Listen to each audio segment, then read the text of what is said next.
بیوی کی خوشیوں اور خواہشوں کا خیال رکھنا شوہر کی ذمہ داری ہے، کیونکہ وہ آپ کے علاوہ کسی سے نہیں کہہ سکتی۔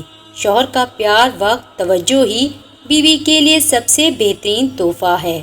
مسلمان مرد کے پاس اسلام کے بعد سب سے قیمتی چیز اس کی بیوی ہے۔ میاں بیوی کا رشتہ صرف کاغذ تک محدود نہیں ہوتا۔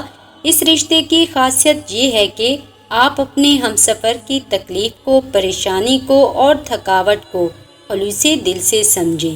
یہ رشتہ صرف دنیا تک محدود نہیں، جنت تک کا بھی ساتھ ہوتا ہے دونوں کا۔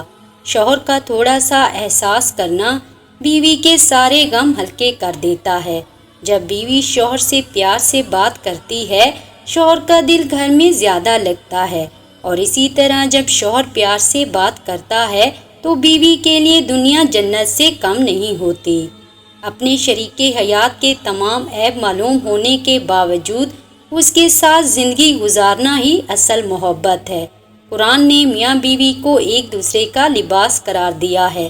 لباس نہ صرف انسان کے جسمانی عیوب کو چھپا کر پردہ پوشی کرتا ہے، بلکہ اس کے حسن خوبصورتی میں اضافے کا باعث بھی بنتا ہے۔ ایک مرد کا خواب ہوتا ہے کہ اسے ایک پرفیکٹ بیوی ملے، اور ایک عورت چاہتی ہے اسے پرفیکٹ شوہر ملے، مگر وہ یہ نہیں سمجھتے کہ اللہ تعالیٰ نے انہیں ایک دوسرے کو مکمل کرنے کے لیے بنایا ہے۔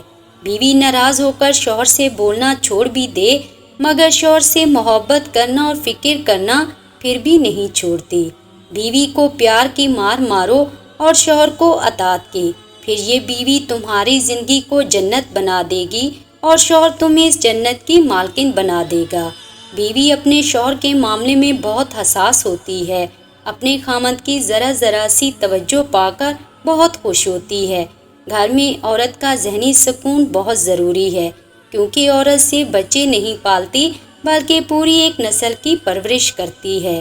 میاں بیوی کے درمیان ایسا تعلق ہونا چاہیے کہ دونوں ایک دوسرے کے بغیر رہ نہ سکیں۔ بچوں کی پرورش اور گھریلو معاملات نبھانے کے لیے میاں بیوی کا ذہنی طور پر پرسکون ہونا بہت ضروری ہے۔ شوہر کا لاپرواہ ہونا بیوی کو اور بیوی کا لاپرواہ ہونا شوہر کو نفسیاتی مریض بنا دیتا ہے۔